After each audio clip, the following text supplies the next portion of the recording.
Move on next here tonight to our cover story on ATM deposit checks. And I'll bet you didn't know that the signature on the back does not have to match the name on the front. One local business owner learned that the hard way when checks made out to his company were deposited into an employee's account at a different bank. I-Team investigator Adam Walser uncovers even more unsettling information about how little recourse you have when a check made out to you does not make it into your bank account. At the One Source Chiropractic Clinic in Land O'Lakes. Anything since the last time? Mainly my neck and lower back. Dr. Jorge Santana focuses on treating patients' aches and pains. Deep breath in for me. His small staff runs the front office, booking appointments, ordering supplies, paying bills, and accepting payments. Last year, a staff member noticed insurance payments were missing. Some of the accounts weren't matching up correctly, accounting-wise. When the insurance companies were contacted, they responded, saying the checks had been mailed in and deposited. So Santana requested copies. When we got that copy, on the back, it was endorsed by our former employee. Santana's staff identified 15 checks totaling $9,000 endorsed by the former employee and deposited at Wells Fargo Bank. But the clinic's business account is at Regions Bank. We got a detective involved from Pasco County, and he was like, give me all your information, let me dig deeper into this. 2 months later, the detective found Santana undercounted. He found 82 checks. Totaling over $50,000. Oh my God. Yeah. Yeah.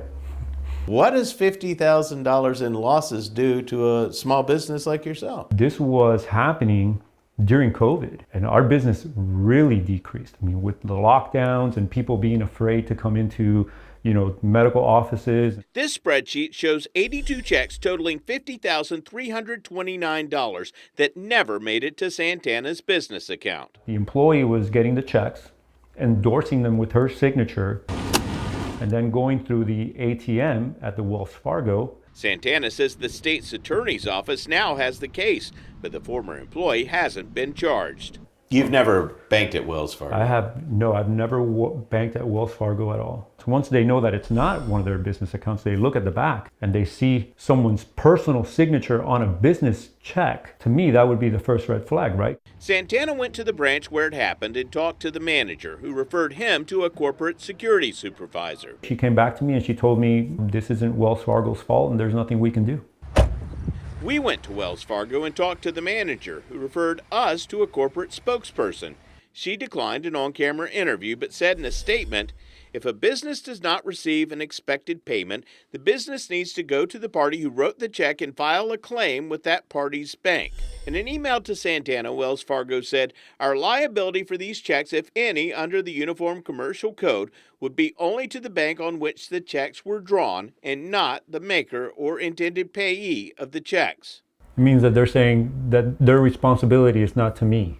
The Office of the Comptroller of the Currency regulates Wells Fargo. A spokesperson said in an email that the office does not comment on individual complaints, specific banks, or supervisory activities. But on its website, the office says generally a bank is liable for accepting a check that has been improperly endorsed.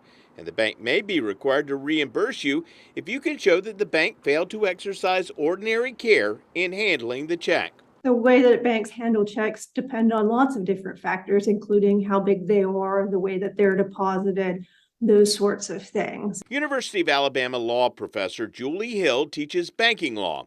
Hill says banks are supposed to verify endorsements, but businesses should also have policies to prevent check thefts. As soon as a check comes into a business, they want to endorse that for deposit only with their bank account and bank account number. Santana has filed complaints with federal and state agencies and says he's learned a very expensive lesson. He believes Wells Fargo should learn something too. I know they weren't involved in it, like they weren't accomplices or anything like that, but they should have stopped it immediately. Good. I'm I-Team investigator Adam Walser with photojournalist Matt McGlashan, taking action for you.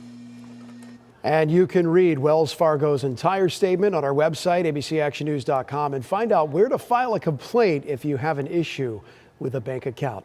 Well, moments ago.